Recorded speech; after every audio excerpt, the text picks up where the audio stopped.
Hi dear students, so today we are going to discuss about Clostridium botulinum.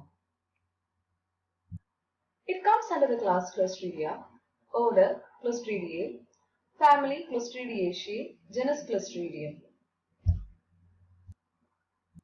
Let's see the characteristics of Clostridium botulinum. They are gram-positive broad with subterminal endospore. They are non-capsulated and they are obligate anaerobe. They are able to produce the neurotoxin during sporulation, which can only happen in an anaerobic environment. It is a lipase negative microorganism that grows between the pH 4.8 and 7, and it can't use lactose as a primary carbon source. Spores of the organisms are highly resistant to heat, and it withstands 100 degrees Celsius for several hours.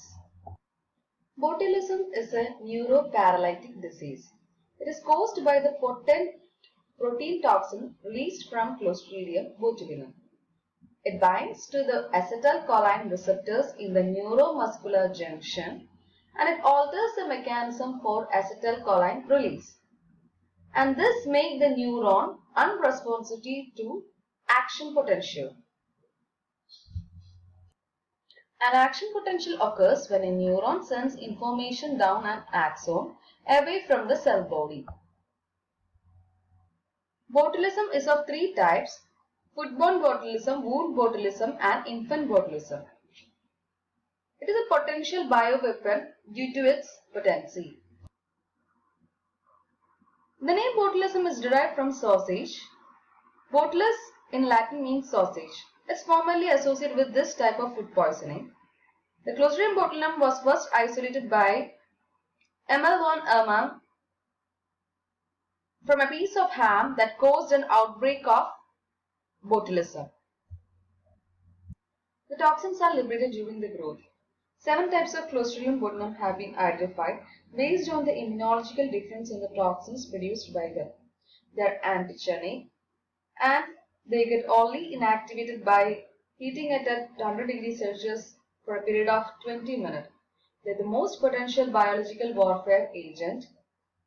Even a dosage of 1.1 to 2 microgram is lethal to the host. Botulinum toxin is a neurotoxin and it is relatively heat labile and resistant to protease.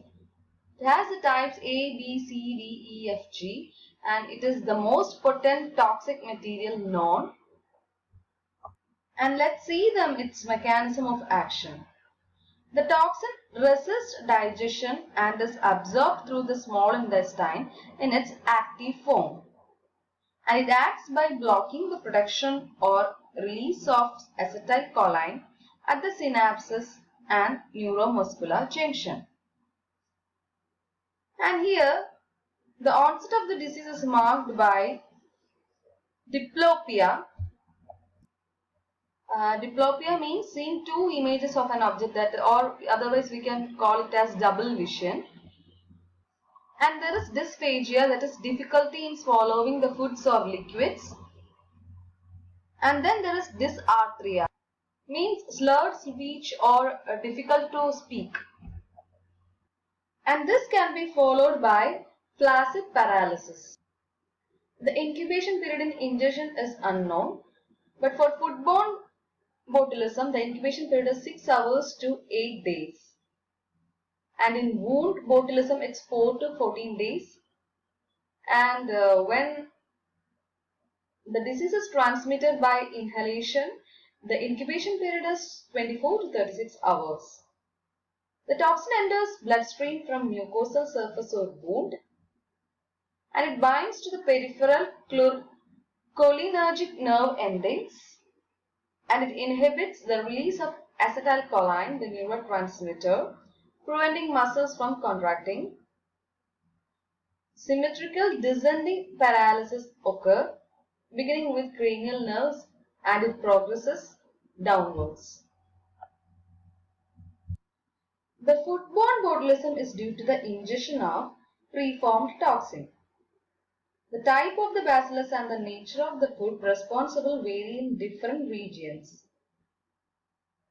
Human disease is usually caused by types A, B, E and very rarely F.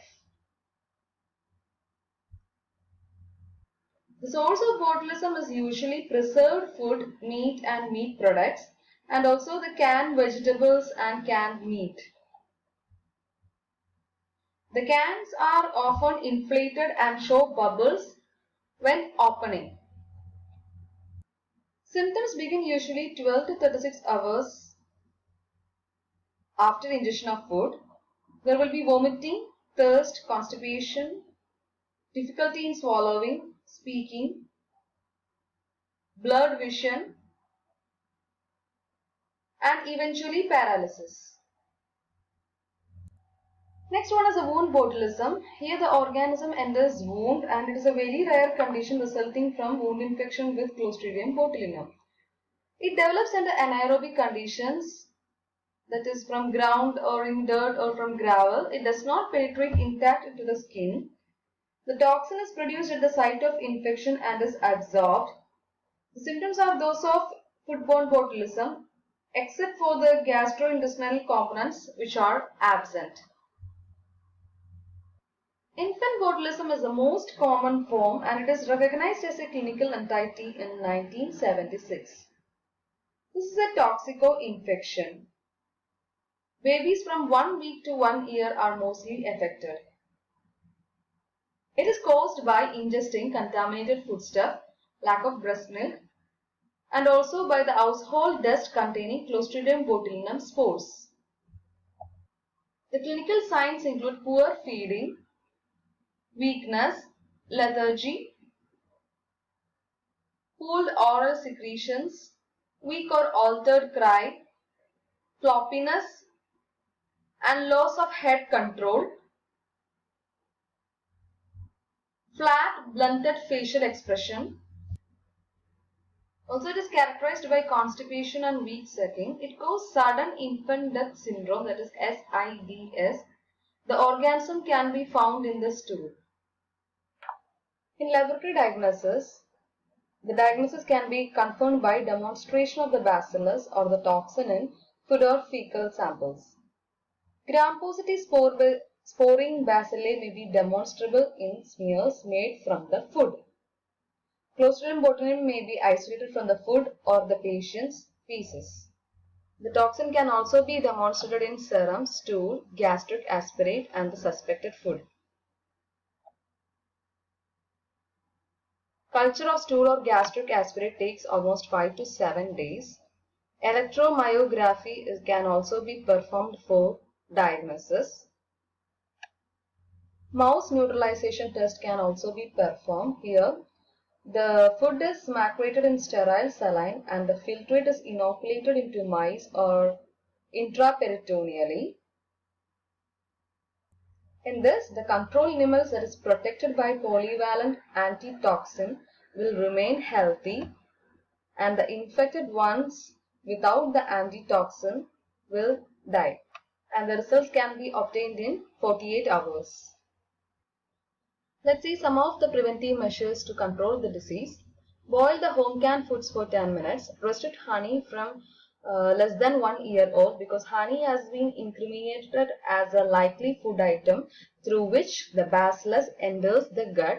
Seek medical care for wounds and avoid injectable street drugs. There are botulinum pentavalent toxoids available, but it is not available to general public.